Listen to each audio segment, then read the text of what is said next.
In the middle of the celebratory dinner, my daughter had organized Melissa.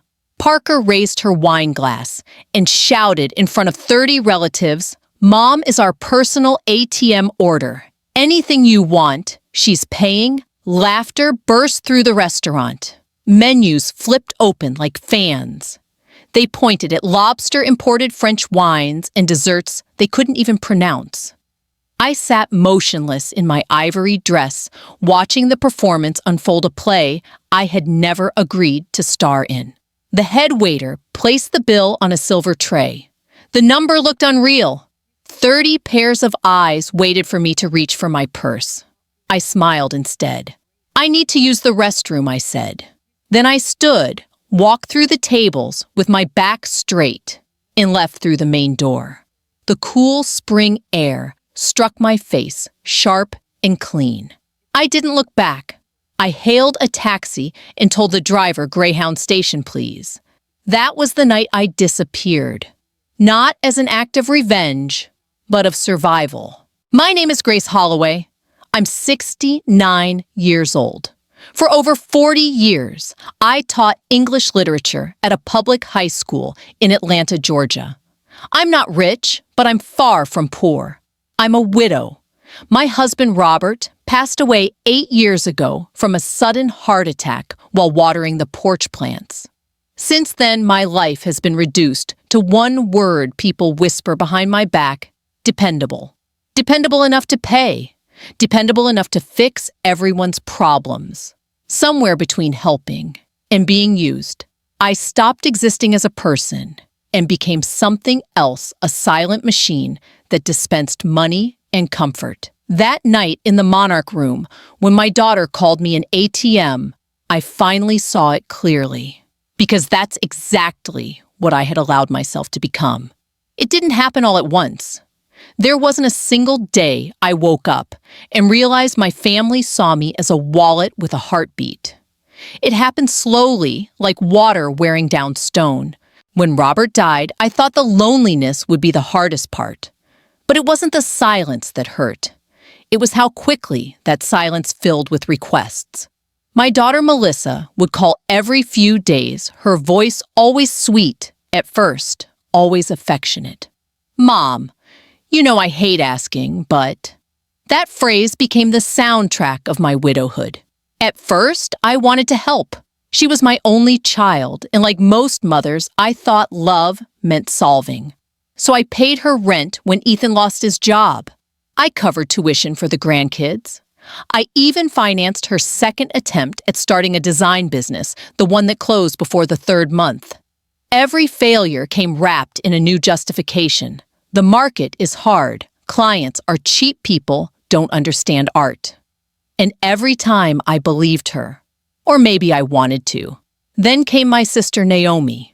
She had always lived larger than her, means a bigger house, a newer car, dinners out 3 times a week. Yet somehow, she always needed a little loan before the end of the month. "Just until Friday, Grace. You know, I'll send it back." She never did. Not once. After a while, I stopped even pretending to expect repayment. And Claudia, my cousin, she had perfected the art of whispering needs at family gatherings. A son's college fee, a medical bill, a broken washing machine. Her gratitude was dramatic, her hugs rehearsed. I thought generosity was a virtue. I thought saying yes made me a good person. But goodness, when abused long enough, turns into exhaustion. And exhaustion is just love that's been taken for granted too many times. Still, I said yes again and again until that night at the Monarch room, when one word from my daughter finally woke me up. It started with a phone call one Tuesday afternoon.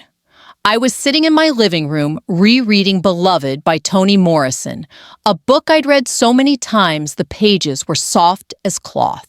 The story always comforted me, even when I couldn't name why. Maybe because it was about memory pain and the courage to set yourself free. My phone rang. Melissa's name appeared on the screen. I hesitated. Lately, every call from her ended with a request: rent school fees, new emergencies invented out of thin air.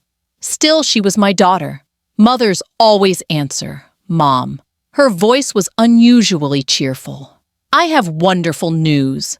I want to organize a family dinner for you, to thank you for everything you've done for us all these years.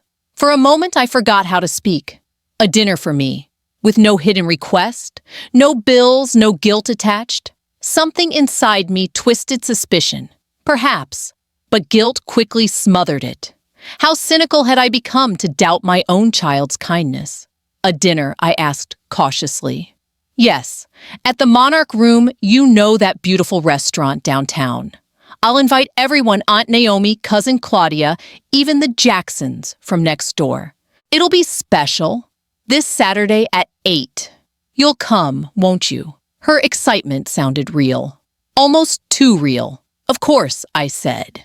After we hung up, I sat there for a long time, staring at the book still open on my lap. Part of me wanted to believe this was a turning point, that maybe finally my daughter had grown up enough to see me as something more than her safety net. I spent the next few days preparing. I bought a new dress, ivory, simple, elegant. I had my hair done at the small salon down the street. I even bought a pair of pearl earrings I'd admired for years, but never allowed myself to buy because there was always someone else who needed the money more. For once, I wanted to feel special. When Saturday arrived, I took a taxi downtown.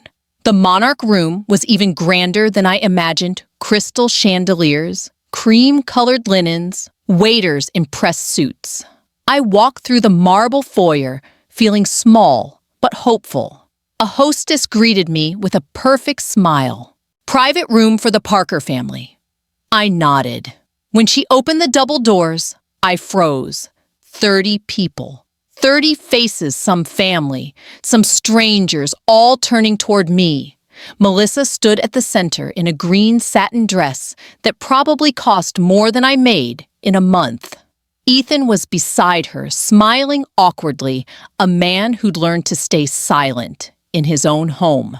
I saw Naomi near the head of the table, eyes glinting like a vulture spotting a feast. Claudia was there too, her son Jason checking his phone. Mom, you made it! Melissa rushed over and hugged me a hug. For the audience, not for me. Look how many people came to celebrate you celebrate. What a strange word. Still, I smiled, because that's what mothers do. They seated me at the center, the so-called guest of honor, a perfect prop in a show I didn't yet understand. The dinner began like any other family, gathering loud, messy, full of forced laughter. But beneath it all, I felt something off. It was in the way Naomi kept glancing toward Melissa, with that smirk she wore whenever she knew more than she should. It was in the way Claudia whispered to Ethan and then looked at me as if I were an exhibit behind glass. I tried to ignore it. I smiled. I asked about the kids. I even raised my glass when someone toasted to family. Then Melissa stood up. She tapped her spoon against her wine glass, and the room fell silent. I just want to make a toast, she said, her eyes shining in the warm light. To my mother, Grace Holloway, the woman who has always been there for us, who never says no, who always opens her hands to help. Applause followed. For a second, my heart swelled. Maybe I thought maybe this time it's real. Maybe she truly means it. But then she kept talking. And let's be honest, she added with a laugh, sharp as glass, Mom's basically our personal ATM. Tonight, we're going to enjoy it. Order anything you want. It's all on her. The room erupted in laughter and cheers. My sister Naomi snapped her fingers for a waiter. Lobster, please. The biggest one, Claudia shouted for French wine. Even people I didn't know joined in waving menus like children on a field trip. I sat there frozen, my hands in my lap, my pulse pounding in my ears. The ivory dress that had made me feel elegant now clung to me like shame. The pearl earrings felt like stones dragging me under. Melissa leaned close, still smiling. Don't be mad, Mom. It's just a joke. You've always wanted the family together, right? Well, here we are thanks to you. Her breath smelled of expensive wine. Her words of cruelty. Waiters rushed in and out, carrying trays stacked with plates, lobsters, steaks, bottles of champagne. The noise grew a storm of laughter and clinking glasses. No one looked at me, not as a person anyway. I was just the bill payer, the invisible wallet that made everyone's joy possible. 2 hours passed. Then the head waiter approached, silent, composed, and placed a silver tray in front of me. The bill folded neatly. I unfolded it. $10,000. My vision blurred for a second. That was half my savings. That was the trip to Europe I never took. The small beach house in Hilton Head I once dreamed of. My entire worth reduced to a number printed on paper. 30 faces turned toward me again, waiting. Melissa smiled that confident smile of someone who's sure she'll get what she wants. Naomi raised her eyebrows. Claudia held up her phone ready to record. And then something shifted inside me. It wasn't anger. It wasn't sadness. It was clarity, cold, sharp, and clean. If I didn't save myself right now, no one ever would. So I took a deep breath, folded the bill, set it on the table, picked up my purse, and stood. I'm going to the restroom for a moment, I said, smiling politely. Then I walked, past the tables, past the chandeliers, past every single person who had feasted on me for years. My steps were steady, each one cutting through decades of obedience. I reached the door. The cool air outside hit my face, and for the first time in years, I breathed. That night, I didn't just walk out of a restaurant. I walked out of my old life. The night air tasted like freedom. It was cool, clean, untouched by the noise I had just left behind. I walked without looking back, afraid that if I turned, I might lose my resolve. My heart pounded, but not from fear. It was adrenaline, the kind that comes when your soul finally breaks the chains you didn't even know you were wearing. A yellow cab slowed beside me.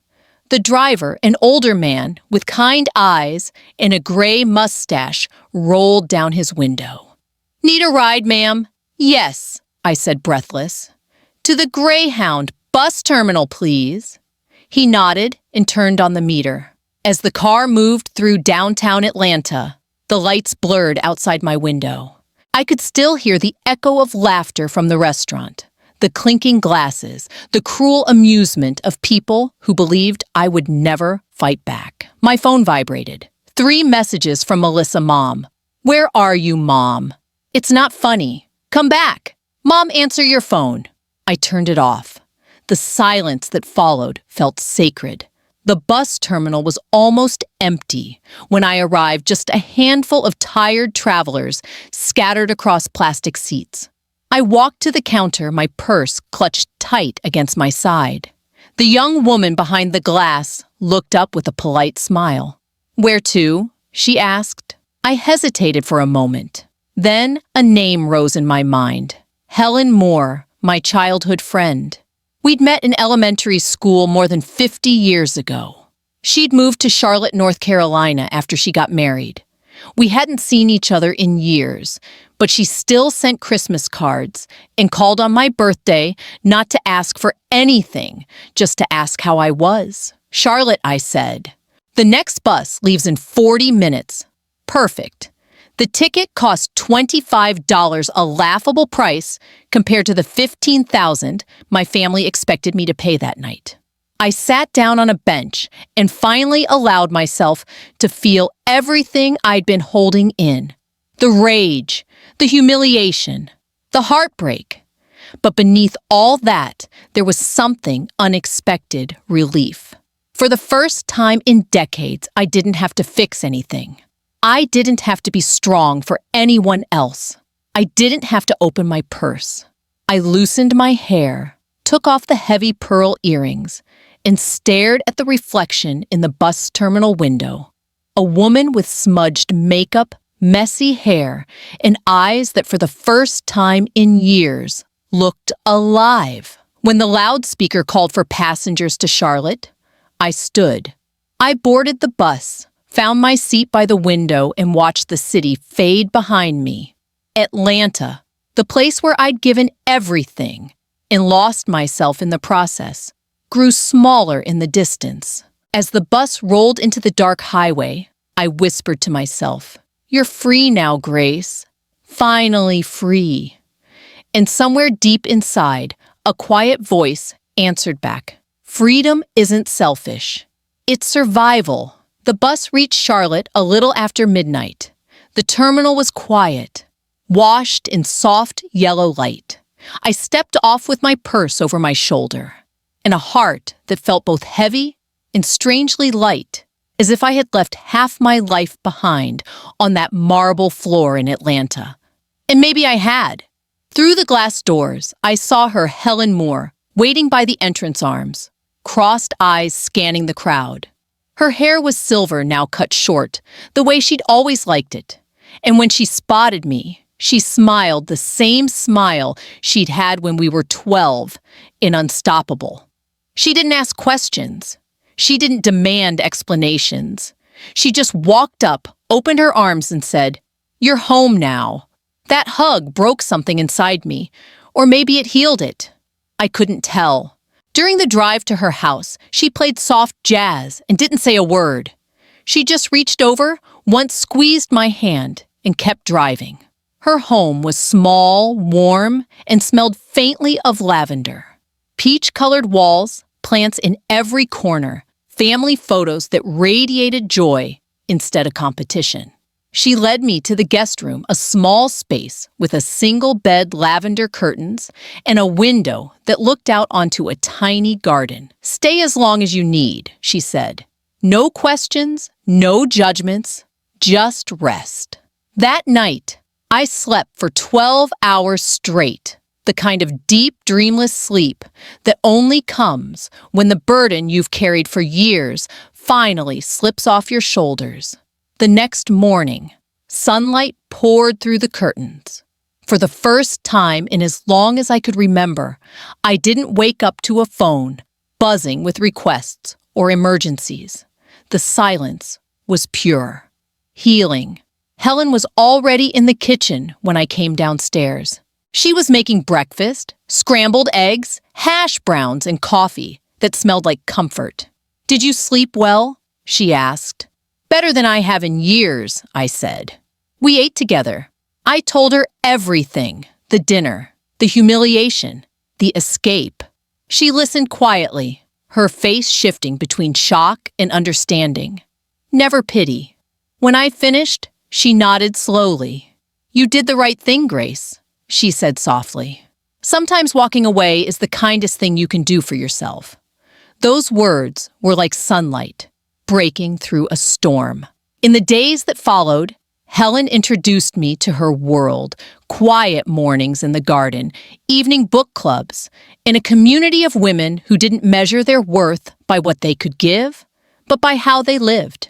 Some were widows, some divorced, some simply tired of being invisible. They listened to each other without judgment. They laughed freely. They lived simply. For the first time in decades, I began to rediscover what peace felt like. Not the temporary calm that comes from pleasing everyone, but the deep, still kind that grows when you finally stop begging for love that must be bought. I took long walks through the botanical garden near Helen's house. I joined her book club. I even signed up for a pottery class. My hands once used only to open my purse for others, now shaped clay, slow, steady, imperfect, beautiful. One afternoon, while molding a small cup, I realized something simple but profound: creation heals what generosity destroys when it's unreciprocated.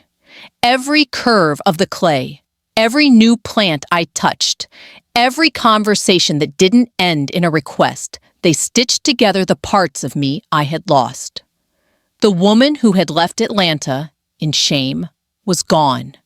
In her place was someone new, still soft, still kind, but finally whole. And somewhere deep down, I knew that sooner or later, Melissa would come looking for me. But next time, she wouldn't find the same mother she'd once humiliated. She would find a woman who had learned the most radical act of love of all, the courage to love herself first. 6 months passed before the phone finally rang again, this time from an unfamiliar number. I almost didn't answer. But something inside me, curiosity maybe, or unfinished grief, made me pick up. Mom. It was Melissa's voice, but not the one I knew. Not the sharp, demanding tone that used to slice through my patience. This voice was smaller, cracked, carrying the weight of someone who had finally fallen. I know I don't deserve to call you, she said, but I need to tell you something. I stayed silent. She continued, her voice trembling. I've lost everything. My job, my marriage, my apartment. Ethan left. The design firm fired me after the story about the dinner spread online. I'm drowning, Mom. And for the first time in my life, I know it's because of me. Tears stung my eyes, but I didn't speak. I wanted to let her say all of it. I treated you like a bank, she whispered. Like you didn't have feelings. I thought I was entitled to everything you had. I humiliated you in front of everyone who mattered, and I told myself it was funny. A shaky breath. It wasn't funny. It was cruel. I don't want your money, Mom. I just want you to know I'm sorry. Her crying came through the phone, like the sound of something breaking, not her voice, but her denial. I closed my eyes. I could almost see her, the daughter I'd raised, the child who used to crawl into my bed after nightmares. The little girl who once said, "You're my hero, Mom." Melissa, I said quietly, I accept your apology. But forgiveness isn't the same as forgetting, she sniffled. I know.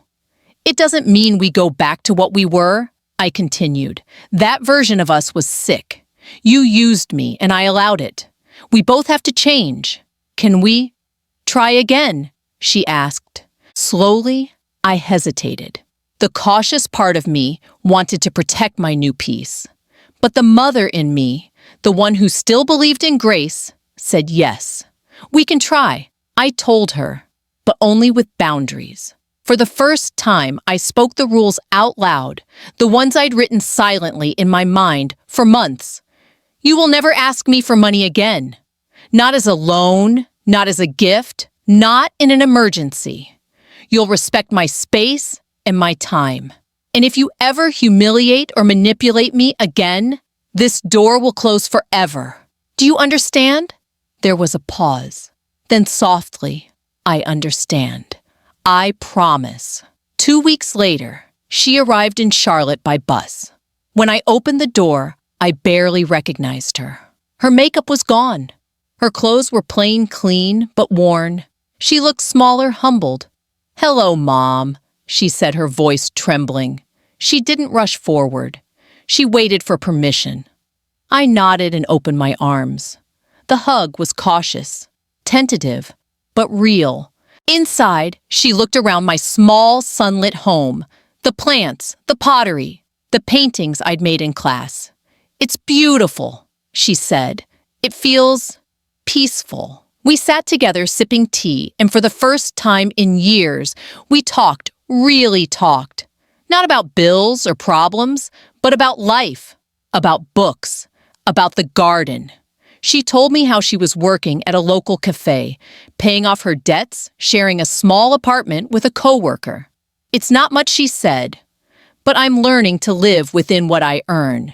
I'm learning that asking for help isn't the same as expecting rescue. For once, her words weren't excuses. They were truth. When she left that afternoon, she hugged me again. Thank you, Mom, for giving me a second chance. I smiled, not with pride, but with calm. Second chances are earned, Melissa. Keep earning yours. As her bus pulled away, I stood in my garden and realized something simple. Forgiveness isn't weakness. It's strength with boundaries. And for the first time since that night at the Monarch Room, I felt completely at peace. Not because my daughter had changed, but because I had. A year passed after that first visit, and my life bloomed like the garden outside my window. Charlotte had become more than a refuge. It had become home. Each morning began with the same quiet ritual. I'd brew a cup of coffee, open the back door, and step barefoot onto the porch. The air carried the scent of earth and sunlight, and my plants greeted me like old friends. The herbs near the kitchen window thrived. The small lemon tree Arthur had helped me plant was heavy with green fruit. And in the center of the garden, my pride, the Queen Elizabeth, rose, unfurled her pink petals toward the sky. That rose was more than a plant. She was a mirror of me. She had survived transplantation shock and neglect, and yet she grew stronger for it. Melissa visited every couple of months, never unannounced, never entitled. Each time she came, she brought something small, a sketch she'd drawn, a bouquet she'd arranged herself, or simply her company. She always insisted on paying for lunch, even if it was just soup and bread. She had kept her promises. She was working full-time at a design agency, now building her own portfolio. Her eyes no longer carried arrogance, but gratitude. When she smiled, it was real, gentle, unguarded. One afternoon in late spring, as we sat under the lemon tree, she asked Mom, "Do you think you'll ever forgive me completely?" I looked at her for a long moment, the sunlight warming both our faces. "I already have," I said. But forgiveness doesn't erase memory. It turns pain into wisdom. It reminds us never to lose ourselves again. Tears filled her eyes, but they were peaceful tears. The kind that water something new instead of washing something away.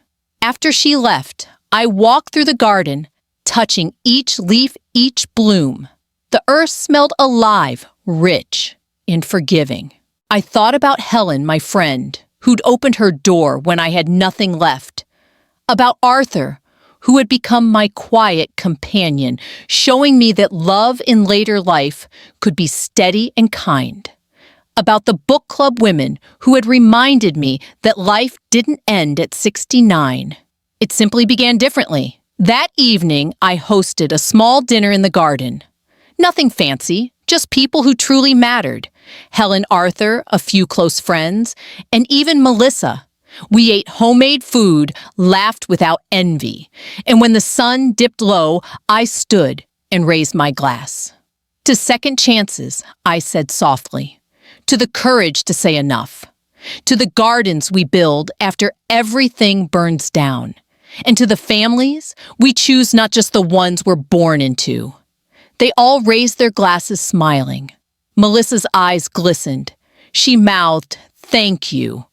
When the guests left and silence settled again, I stayed outside under the stars. The Queen Elizabeth rose glowed pale pink in the moonlight, its petals open wide. 2 years had passed since the night I walked out of that restaurant. 2 years since I stopped being my family's ATM. And in those 2 years, I had built something far more valuable than wealth peace. I no longer woke with anxiety. I no longer measured love by sacrifice. I no longer mistook generosity for worth. I looked at my garden one last time before heading inside. Every flower, every fruit, every bit of green was proof of a simple truth. You can't fill the cups of others when your own cup is broken. Now my cup is full. My peace is my own. And that is the only wealth that truly lasts.